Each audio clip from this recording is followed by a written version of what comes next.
Video journal entry 33, August 17th, 2025. First video journal entry outside. This is something I've been wanting to do since I started these. I want to do these outside, but I just couldn't bring myself to go outside. But here I am finally at the midway point. As you can see, I have Gigi here with me. Y'all, I am overstimulated. I'm over here worried about her being overstimulated out here. Bitch, I am overstimulated out here. It's so odd filming in like I don't know, like this type of video in my own city. Like I film other type of stuff, but like sitting down here and like recording like this is a little odd, but here we are. Happy to be outside. I actually came out because I was like, I want to walk somewhere different with Gigi today. So I was like, let's go downtown. Bad idea because there's currently a Bears game. So there's traffic and I'm overstimulated, but I'm so happy to be outside. I'm going to try to like make this short and just kind of like enjoy the rest of the evening out here. But let's see. I'm finally wrapping up the kind of like video essay-ish video that I wanted to make. Like the dots finally connected, like all the thoughts that I kind of wanted to connect. And I finished writing it out. So I need to just kind of wrap it up, like the final ideas. And then I'm going to make the video and like kind of like add all the extras and stuff. But the ideas are written down. So I'm really happy about that. I'm making slow progress on one of the ceramic pieces I've been wanting to make. It was actually the start of a different piece I've been wanting to make, but I ended up in a different area and finishing up a different piece. Like as I was making the base for one piece, there were some mishaps, and then I kind of like saved that piece, and I was like, this is not going to be the base for the piece that I initially wanted to make. That was like actually could be a good base for another piece I wanted to make. So slowly but surely I'm working on it. I worked on like different parts of it, so it's coming together. And I also found like inspiration for one aspect of it. I'm not gonna reveal the whole thing right now. I think I might start making like process videos of it on my like party page, but I think essentially like the basis of that idea is the men behind the monster. That's what it's really gonna be like touching on. And I finally got like my inspiration for the monsters as I was walking the other day, so I'm looking forward to wrapping up that piece.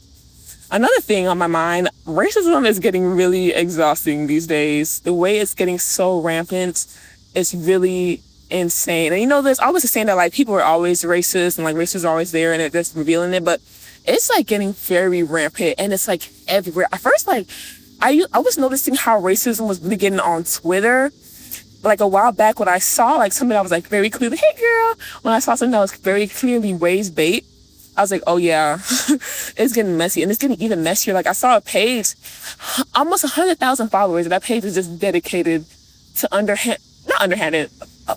very prevalent racism. And it's crazy. And you even see it online, on TikTok and things like that, in the comments. And what's really crazy about it is like, the more when you understand the deep rootedness of systemic racism, and when you understand how a people got to be at a certain point, and then you see people kind of like just ignore it and just say their racist piece as if like there wasn't so many systemic things and very intentional things that happened to create the circumstances that we have today.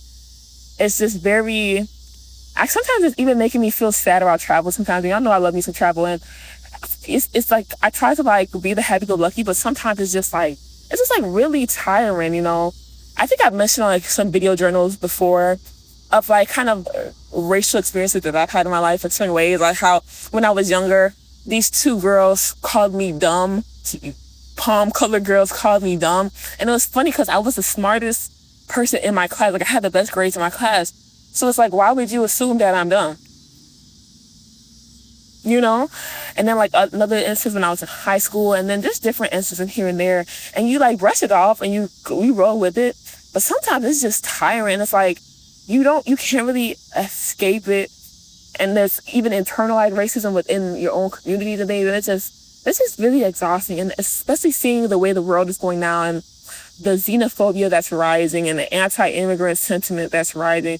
And nobody's looking at like the key points of how we got to these places. Like you have people like, look at what's going on with our system right now. Like look at the bills that have been passed. Like all this money going on to anti-immigration when it could be spent here within the country on citizens, and people won't even see that. They'll see the money spent. They're like, yeah, give it to immigrants. And it's like, we just cut our Medicaid, and it's gonna harm so many people, not just people on Medicaid, and it's like, it's just very sad to just see how it's progressing. Sometimes I really think, like, my mom is very big on, like, going back home and, like going to Ghana and whatnot. And she's always pressing me about that stuff. And for a long time, it was, like, hard to connect because I wasn't raised there. I'm American. I'm used to being raised in America. But the way you see how, like, people show that, like, we're just unwanted in places, like, people are so unwanted in places, it makes me really consider, like, what my mom tells me about, like, really locking in with, like, Ghana and things like that. But it's hard because, like, I'm not from there, I'm born and raised I am from there,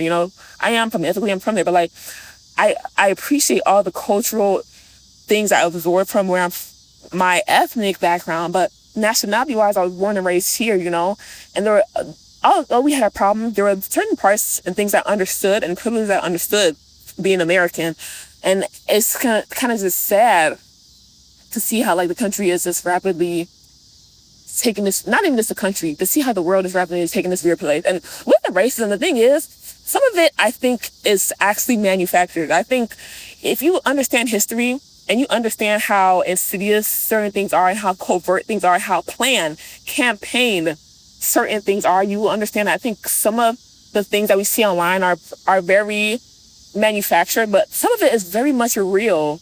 And it's like, it's just, man, I'm just yapping about it right now, getting it out my system. But it's just really sad to see. And, like, especially because, like, I travel and I see the beauty that comes of, like, understanding different people and seeing different perspectives of life and how people work and, like, how people live, and seeing parts that maybe could be different, you're grateful about where you're from, and then seeing parts where you really admire, you like, let me apply that to my life, And I'm from a culturally diverse city, and when I go outside in a certain area, I love my neighborhood. Oh, I love my neighborhood down. It's very mixed. It's a pretty mixed neighborhood. I think it may be leaning black, but I think it's getting more gentrified and mixed at the same time. But even still, like, I love when I go outside and I see different people of different skin colors all doing the same thing, like being active and enjoying outdoors. And it's just a beautiful thing. And to see how there's this campaign against that is just insane to me. Especially in America, when that's what we're built on, and that's kind of like what makes us beautiful. Like, it's very sad. It's very sad. But alas, I'm outside with my girl. She's chilling. She's doing well out here. I'm gonna, like, walk her around a bit more downtown. But that's where I'm at with it. Just thinking. And although I think about, like, the Ghana aspect, I am thinking more so about, like, building something solidified in Chicago. But that's the thing, it makes me so nervous because it's like, where is our country heading? Like, I've mentioned before, like, some of my fears last week, but it's like, if I do build something here and I build this community, what if I have to leave it? And it's like, it's just sad, I felt like before the election and, like, right when I got back from Japan, I felt so clear, like the clearest I felt in a long time about the things I wanted to do. But now it's just, like, rapidly changing so much. And, like, the world around me is just rapidly changing so much that it's, like, hard to, like, even focus on those things. Like, I knew the type of content I wanted to be making. I knew, like, all this stuff, and I knew certain plans and directions that I wanted to take. But suddenly the world just starts kind of changing so rapidly, and it's like, it's hard to think about that when it's hard to, like, think about yourself and things like that. When so many people are getting harmed and, like, the way people live is just changing. And, like, at one part of it is, like, it seems like it's business as usual. But if you pay attention, it's not business as usual. And it's like you can't really have that perspective because it's like, when you act like it's business as usual and you don't do anything, that's where the danger comes in. When you think about the different crises in our times, some people were living business as usual. But for other people, the world was, like, not the same. It was changing. It was not the same. And it's like, there's only so much you can do. There's so much that you want to do. And it's just, I don't know, y'all. I'm yapping. I'm just getting this out of my system. And just keep trying to push along. But that's it for me. I want to get this wrapped up and walk her out here some more. But yeah, I'm happy that I do this outside. Because this is something I really wanted to do, is to do one of these outside.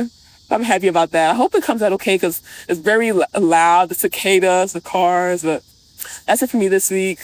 Mood-wise, I'm still middle ground.